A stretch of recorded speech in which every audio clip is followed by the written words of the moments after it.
Welcome back. We are just going to jump right in and continue talking about theater and devising spaces. Um, no, we are going to talk about intimacy in devised theater spaces.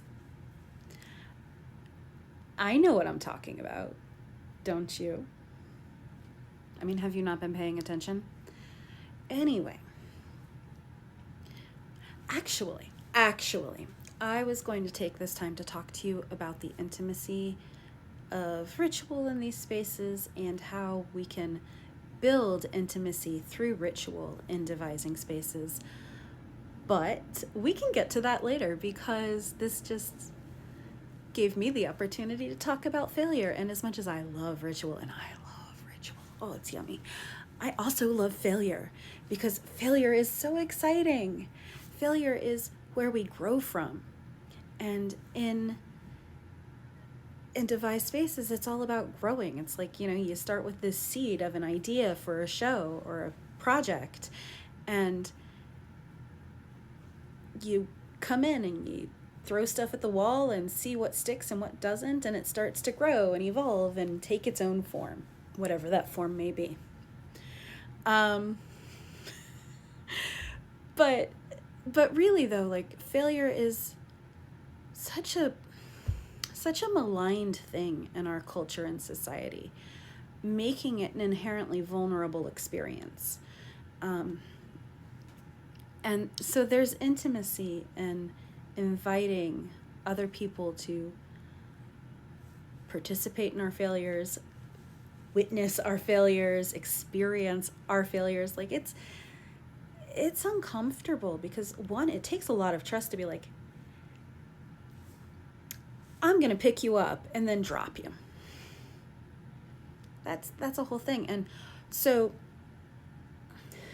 failure is scary, and we know failure is scary.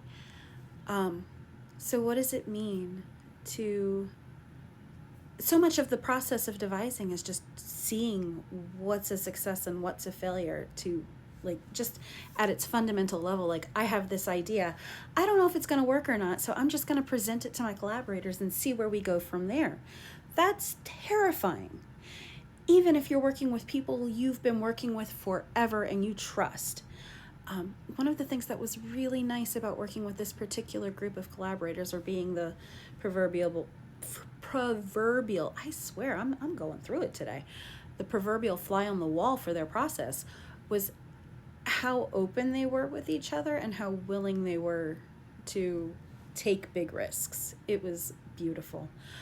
And what was also really exciting about this project in particular was one collaborator, they really wanted to explore what it means to performatively fail. So yes, of course, there's the process of rehearsal so that stays a safe experience for the collaborators. But what does it mean for an audience to witness something that's supposed to have worked but didn't? I mean, like, they don't know. And I mean, with the suspension of disbelief, an audience doesn't know, like, oh, that was supposed to be a failure, until it gets a little bit further down the road. But so they came in and they wanted to experiment with a failed lift. So there are the elements of body sharing, there are the elements of trust between the partners, and really there was the big question of, like, where does this fit? How does this serve the story? What does it mean to fail publicly? What does it mean for the story if we've publicly failed? So one of their collaborators partnered off with them. They practiced a lift a bit. They knew how to successfully complete the lift. And in their discoveries of, like, how can we do this and get it right, they also found all sorts of other ways they could get it wrong. So they repeatedly failed at it, and they found the failure that successfully shared this was something we used to do together all the time, but it's something we can't connect and do anymore. And what was so exciting about that in this particular process was how it laid the groundwork for their characters' relationships and the threads that connected all the other ensemble members' characters to them and to each other.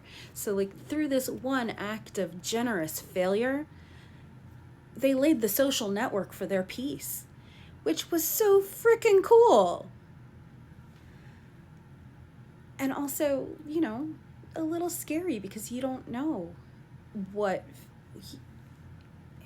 you don't know what's going to happen. And so there's intimacy in that because you are inviting audience after audience after audience to come in and watch you potentially fall flat on your face.